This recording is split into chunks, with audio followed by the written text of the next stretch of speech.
Hoje apetece-me falar de 5 livros que eu acho que são ótimos pontos de partida para quem quer começar a explorar a literatura clássica. Os meus critérios para escolher estes livros foram principalmente o meu gosto pessoal, ou seja, livros que eu li e que eu realmente achei que a leitura era muito convidativa e que acabava por ser uma leitura rápida. Livros não muito longos, porque eu acho que nem todos os clássicos são adequados para quem está a começar. E, de um modo geral, livros que tratassem de problemáticas ou questões relativamente universais e que ainda são presentes nos dias de hoje. Sem mais demoras, vamos então começar com estes 5 clássicos. O primeiro livro que eu quero falar é O Retrato de Dorian Gray, do Oscar Wilde. Foi publicado em 1890. Eu nem sei muito bem por onde começar com este livro, porque ele teve um papel tão importante na minha vida e no meu desenvolvimento na adolescência. Acabou por ser a minha introdução aos clássicos. Até hoje é daquelas obras que eu recomendo a toda a gente que ainda não tenha lido e normalmente recebo bom feedback, porque é mesmo daquelas obras intemporais. Este é um romance filosófico que acompanha a história do nosso protagonista, o Dorian Gray, que é um jovem excepcionalmente belo. Ele é descrito como quase perfeito fisicamente e que acaba por ser requisitado para pousar para um retrato de um pintor londrino. O Dorian Gray acaba por estabelecer contacto com um aristocrata chamado Henry Wotton, que vai muitas vezes visitar a casa desse mesmo pintor. O Henry Wotton tem uma filosofia de vida extremamente cínica e hedonista. Ele defende que nós devemos apenas perseguir o que é belo e o que nos dá prazer. Ele é muito cínico em relação ao amor e todos estes valores acabam por ter uma influência muito profunda no Dorian Gray, que, quando vê o retrato finalizado, tem toda uma mental breakdown, porque se apercebe de que enquanto ele vai envelhecer, o quadro nunca vai envelhecer, e ele diz que faria qualquer coisa para trocar de lugar com o Dorian do quadro. Depois deste colapso nervoso de Dorian Gray, o resto da história acaba por acompanhar os anos seguintes de vida dele. Vamos acompanhando este desenvolvimento da vida dele e este envenenamento moral. Eu também acho que é daquelas leituras em que é fácil chegarmos ao fim, porque pelo menos para mim foi dos livros mais viciantes que eu já li e até aos dias de hoje é dos meus livros favoritos e eu não o poderia recomendar mais. E espero que gostes da leitura se eventualmente lhe deres uma oportunidade.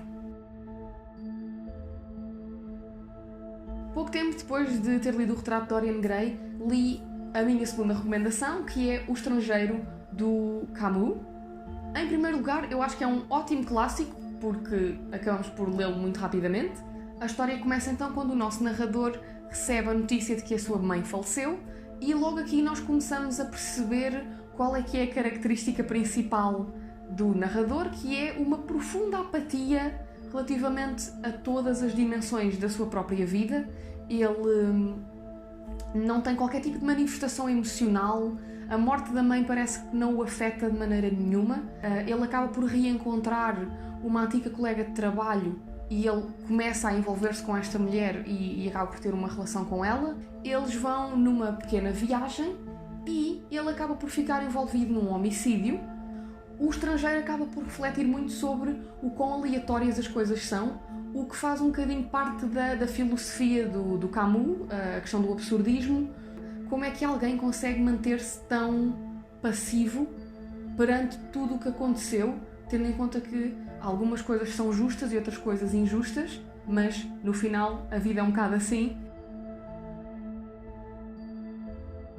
Passamos agora para o terceiro livro, que eu também acho que é um clássico intemporal e que levanta questões muito relevantes ainda para os dias de hoje, que é O Frankenstein, da Mary Shelley.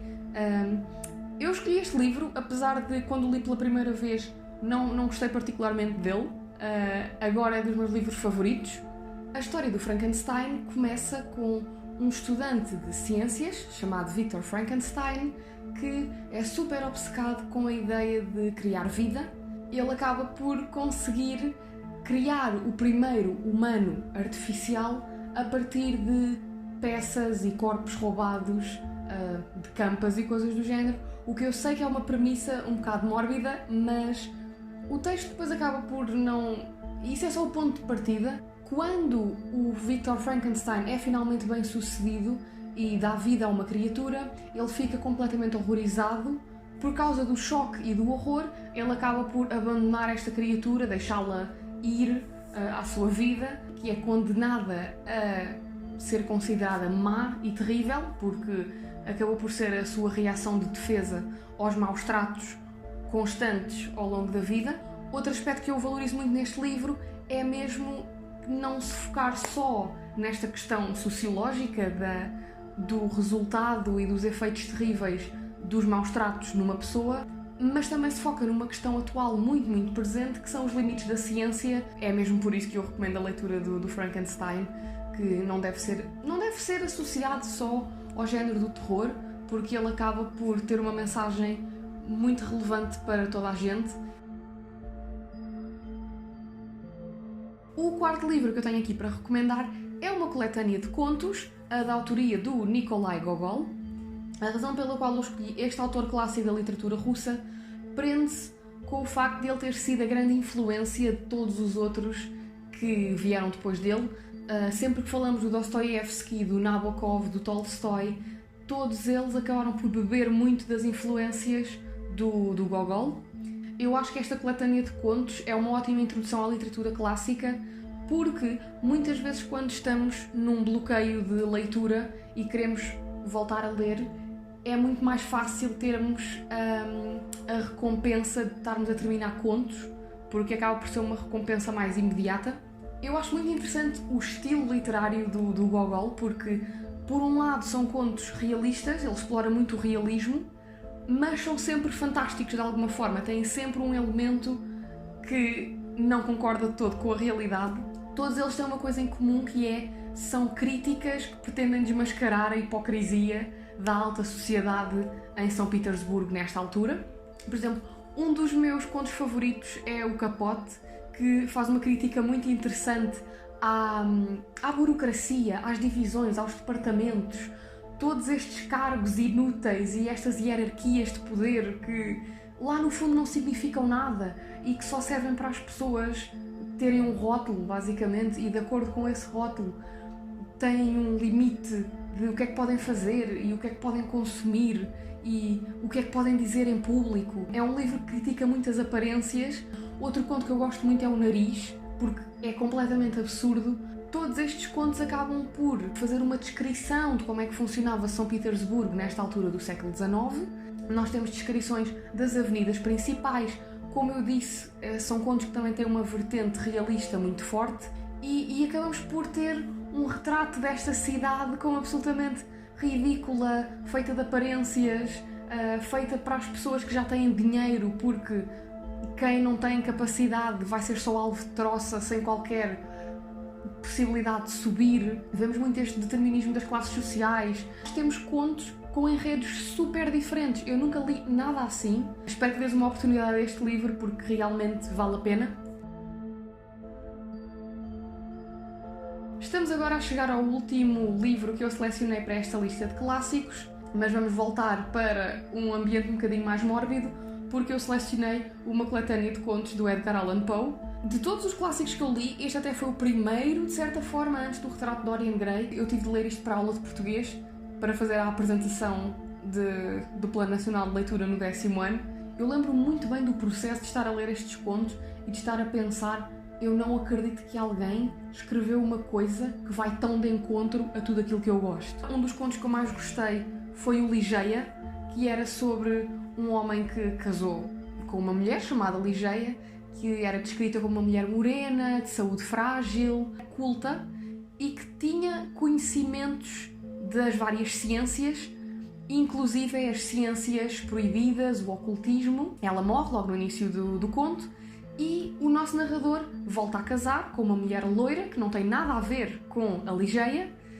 No entanto, essa mulher também morre, vai ser velada no dia seguinte, mas durante a noite o corpo dela está lá na casa do narrador e ele está completamente sob o efeito do ópio. Ele começa a achar que ela se está a alterar fisicamente. Eu não vou contar mais, mas é uma história muito gira sobre uma possível alucinação ou não por parte do narrador. O outro conto que eu escolhi apresentar foi O Gato Preto. Eu na altura fiquei aterrorizada.